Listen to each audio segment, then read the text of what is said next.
तो हमने देखा कि अब से कुछ देर पहले किस प्रकार से संसद के शीतकालीन सत्र को अनिश्चितकाल के लिए स्थगित कर दिया गया। किस प्रकार की रही है कार्रवाई, इसी पे हम करेंगे चर्चा। भी हंगामे के बीच संसद के पास हुए कई अहम विधेयक, क्योंकि हंगामा भी बहुत रहा, उसके बावजूद कई महत्वपूर्ण विधेयक पास भी हुए हैं। और हमारे सहयोगी संवाददाता ऋषि इस वक्त हमारे साथ में संसद भवन परिसर से मौजूद है। उसके अलावा 3 और खास मेहमान भी हमारे साथ मौजूद हैं, उनका परिचय आपसे कराते हैं। बीजेपी की ओर से प्रवक्ता सिद्धार्थ यादव जी हमारे साथ में जुड़े हुए हैं। इसके अलावा कांग्रेस से डॉक्टर राहुल राजभर जी हैं, साथ ही साथ अनिल कुमार बंसल जी हैं, वरिष्ठ पत्रकार हैं। पहले हम रुख अपने सहयोगी ऋषि कुमार का करते हैं, उनके पास जाते हैं। ऋषि, अगर देखा जाए तो इस शीतकालीन सत्र को किस लिहाज से ज्यादा याद रखा जाएगा? हंगामा, गतिरोध की वजह से, निलंबन की वजह से, या फिर इन ऐतिहासिक बिल की वजह से? ऋषि देखिए रिन, ये बेहद ऐतिहासिक पल है, खासतौर से इस सत्र में। अगर हम बात करें, ये जो 3 कानून जो अभी अभी पारित हुए हैं, केंद्रीय गृह मंत्री अमित शाह ने जब ये प्रस्ताव रखा था, लोकसभा से ये पारित हो चुके हैं और राज्यसभा से जब ये पारित हुए हैं, तो ये आजाद भारत की एक युगांतकारी घटना के रूप में देखा जा सकता है। क्योंकि जिस तरीके से न्याय प्रणाली की जरूरत हमें महसूस हो रही थी, आम लोग कहते थे कि न्याय व्यवस्था त्वरित होनी चाहिए, लेकिन इसको लेकर अभी तक कोई समाधान नहीं दिख रहा था। लेकिन इस कानून के माध्यम से अब लोगों को एक ऐसी राहत मिलने जा रही है जो हम कह सकते हैं कि हमारी न्याय व्यवस्था और न्याय प्रणाली को बहुत ज्यादा मजबूत करेगी और जो हमारी लोकतांत्रिक जो मूल्य हैं उनको मजबूती प्रदान करेगी। इसके अलावा जो तमाम कानून और पारित हुए हैं वे तो महत्वपूर्ण है ही, लेकिन इस बार जो विपक्ष का रवैया रहा वो भी इतिहास में दर्ज हो गया कि वो इस समय मौजूद नहीं थे, जबकि इतने महत्वपूर्ण कानून पारित किए जा रहे थे। जी अरिन। ऋषि, आप रहिए हमारे साथ में। 3 खास मेहमान हमारे साथ जुड़े हुए हैं। कांग्रेस की ओर से डॉक्टर राहुल राजभर जी हमारे साथ हैं। राजभर जी, आपको नहीं लगता है कि इतने ऐतिहासिक कानूनों के वक्त कांग्रेस हो या अन्य विपक्षी दल हो, उनका सार्थक बहस में शामिल होना बेहद जरूरी था? एक और बहुत महत्वपूर्ण मौका सरकार को घेरने का, तथ्यों पे, तर्कों पे सरकार को घेरने का जो एक मौका संसद में होता है, वो शायद विपक्ष ने खो दिया है। राजभर जी। जी, निश्चित तौर पे। और ये परिस्थिति जो भारतीय जनता पार्टी ने बनाई पूरे देश में, पहले तो जिस तरह से एक सामान्य प्रक्रिया के तहत संसद चल रही थी, 4 तारीख से शुरू हुआ और 13 तारीख को जब कुछ लोगों ने संसद में तमाम सारे सुरक्षा को ब्रेक करके उसमें घुसे संसद में और इस तरह की घटनाएं हुई, तो उसके बाद विपक्ष की एक सामान्य सी मांग की अमित शाह आके अपना बयान दे और उसके बाद दोनों सदनों में इस पर चर्चा हो। और इस जो वाजिब जो मांग था विपक्ष का, उसको दरकिनार करते हुए जो गृह मंत्री हैं और प्रधानमंत्री दोनों संसद से बाहर जाके इस मसले पर बयान करते, लेकिन संसद में आके बयानबाजी नहीं करते हैं, उस पर कोई चर्चा नहीं कराते हैं। तो ये वाजिब मांग पे अगर विपक्ष खड़ा हुआ और लड़ रहा था, तो भारतीय जनता पार्टी अपने सांसद को बचाने के लिए किस तरह से तमाम सारे विपक्ष के सांसदों को संसद से बाहर कर दिया और जो परिस्थिति बनाई गई कि इस तरह के महत्वपूर्ण बिल से विपक्ष को चर्चा से बाहर रखा जाए, ये खुद जो है भारतीय जनता पार्टी ने पूरा बीजेपी पे सरकार पे आरोप लगा रहे हैं। सिद्धार्थ यादव जी हमारे साथ में। सिद्धार्थ जी, कांग्रेस सीधे तौर पे कह रही है कि आपकी ये सोची समझी रणनीति है, आप सदन में बयान नहीं देना चाहते संसद में सुरक्षा चूक को लेकर, और एक तरीके से महत्वपूर्ण बिलों पे आप विपक्ष की चाहते हैं उसकी अनुपस्थिति रहे, आप सीधे उसको पास करा ले। सीधा आरोप आपके ऊपर। सिद्धार्थ जी। देखिए, विपक्ष तो आरोप कुछ भी लगा सकता है, पर देश की जनता बहुत समझदार है और देश की जनता समझती है कि वास्तव में ये विपक्ष ना डिबेट, ना डिस्कशन, ना डिस्कोर्स, किसी चीज में विश्वास नहीं रखता। ये चूंकि मान चुके हैं कि हमारे पास पूरे इंडिया गठबंधन इनका जो है, उनके पास नंबर्स इतने नहीं है, तो इन्होंने सोच लिया कि हम किसी भी कंस्ट्रक्टिव डिस्कशन में पार्टिसिपेट नहीं करेंगे।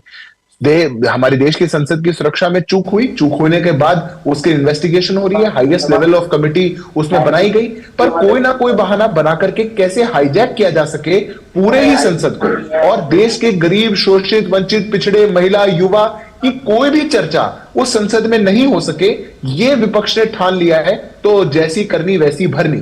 अगर आप तय कर लेंगे कि आप देश के महत्वपूर्ण कानूनों के पर चर्चा ना करके उसमें उस समय पे आप सदन में मौजूद ना होकर सदन को छोड़ करके बाहर जाना चाहेंगे, तो इसमें आपके लिए कोई बहाने कुछ भी आप कर लें वो कम पड़ जाएंगे। और बाहर जाकर के भी इन्होंने क्या किया वो भी पूरे देश ने देखा है। लोकतंत्र के मंदिर की सीढ़ियों पर बैठ करके किस प्रकार से हमारे देश के, हमारे संविधान के इतने उच्च पद पर बैठने वाले, सेकंड हाईएस्ट सिटीजन हमारे देश के, हमारे उपराष्ट्रपति महोदय के लिए किस प्रकार का एक मखौल माहौल विपक्ष के नेताओं द्वारा, इनके शीर्ष नेताओं द्वारा बनाया गया, मैं मानता हूं कि वो दुर्भाग्यपूर्ण था। पर आज का दिन ये विपक्ष के दुर्भाग्य को चर्चा करने का नहीं है, ये देश के सौभाग्य को चर्चा करने का है। और देश का सौभाग्य ये है कि आज इतने लंबे, लगभग 150 साल पुराने एक इंडियन पीनल कोड, जो कि हमारी गुलामी का प्रतीक था, जहां पर अंग्रेज उस समय पे हमें गुलाम रखने के लिए जो कुछ दंड के प्रावधान बना के गए थे, आज उसको बदल करके एक उभरते हुए, बढ़ते हुए भारत में एक न्याय की एक परिकल्पना के साथ अपने नए कानूनों को हमने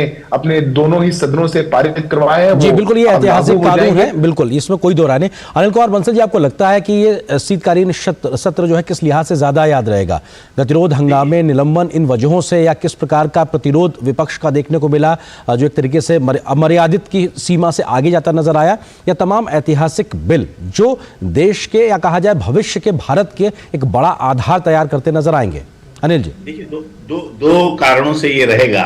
एक तो बड़ी संख्या में जो विपक्षी सदस्यों का निलंबन हुआ, इसकी परिस्थिति पैदा हुई, जो भी उसके कारण थे, इसलिए। और दूसरा, जो विधायी कामकाज है वो बहुत अधिक हुआ इस सत्र में। ये 14, मतलब समझिए आप 14 बैठकें हुई हैं, और लोकसभा में 74% कामकाज निपटा, और राज्यसभा में भी 76-77%, 79 बल्कि प्रतिशत काम निपटा। तो ये बहुत महत्वपूर्ण, चूंकि जो सरकार का विधायी एजेंडा था वो उनकी प्राथमिकता थी, और ये बहुत आवश्यक है, क्योंकि संसद का जो सत्र चलता है वो विधायी कामकाज के लिए, लोगों की समस्याओं पर चर्चा के लिए और महत्वपूर्ण मुद्दों को उभारने के लिए ही होता है। तो वो तो मुद्दे उभारने का, तो अगर पक्ष विपक्ष दोनों होते हैं तो विपक्ष सरकार को घेर सकता है, अपने मुद्दे उठा सकता है, आरोप लगा सकता है, तर्कपूर्ण बहस कर सकता है, वो परिस्थिति तो कम रही। लेकिन जो विधायी कामकाज है, सरकार उसको लेकर काफी चौकन्नी थी, चौकस थी, और चूंकि उनका एजेंडा था और उनको आवश्यक लग रहा था, कई महत्वपूर्ण विधेयक थे, जैसे सिर्फ हम जो इंडियन पेनल कोड या इंडियन एविडेंस एक्ट, इसकी बात तो कर रहे हैं, तो बहुत महत्वपूर्ण है ही। इसके अलावा इंडियन टेलीकॉम एक्ट, उसमें बड़ा बदलाव हुआ, क्रांतिकारी। और सबसे महत्वपूर्ण जो है वो, जो सुप्रीम कोर्ट ने कहा था कि चुनाव आयुक्त की नियुक्ति के लिए कोई कानून ही नहीं है, तो वो सरकार उसका प्रावधान करे। उस सुप्रीम कोर्ट की जो निर्देश हैं, गाइडलाइंस हैं, भावनाएं हैं, आदेश है, उनका अनुसरण करते हुए सरकार ने बाकायदा आयुक्तों, मुख्य चुनाव आयुक्त और चुनाव आयुक्तों की नियुक्ति के लिए ये बाकायदा कानून पारित किया है, और जिसमें जो 3 सदस्यीय पैनल है उसमें लीडर ऑप्शन को भी रखा गया है। तो मुझे लगता है ये जो और भी कई महत्वपूर्ण बिल हैं, कुल लोकसभा में 18 विधेयक पारित हुए, तो इस मायने में अगर हम देखेंगे तो ये सत्र निश्चित रूप से 14 बैठकें और बहुत अच्छा विधायी कामकाज हुआ, और महत्वपूर्ण विधेयक पारित हुए।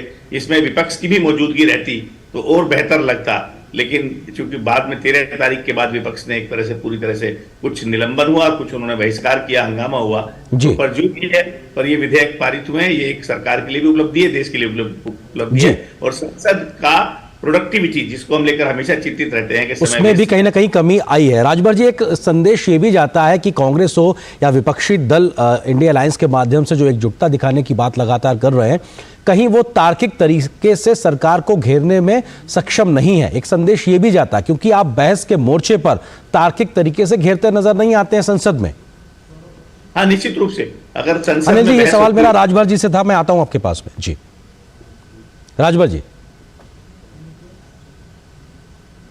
जी राहुल जी, आप सुन पा रहे हैं? सवाल सुन नहीं पाया मैं। हाँ, मैं कह रहा हूं कि एक संदेश ये भी जाता है, अभी आपको अगर आवाज आ रही तो एक संदेश ये भी जाता है कि कांग्रेस पार्टी हो या विपक्ष हो, वो तार्किक तरीके से सरकार को घेरने में सक्षम नजर नहीं आ रही है। शायद इसलिए वो संसदीय बहस जो एक स्तर हुआ करता था, उस प्रकार की बहस से अपने आप को कहीं हटा रही है। ये भी संदेश जाता है कि आपको नहीं लगता कि 2024 से पहले इस प्रकार के संदेश से बचने की जरूरत है? बिल्कुल, देखिए, देश की नहीं है, देश की जन के चरणों में जाके गला घोट रहे हैं विपक्ष को, पूरी तरीके विपक्ष को संसद से बाहर करके, जिस तरह से बिल को देश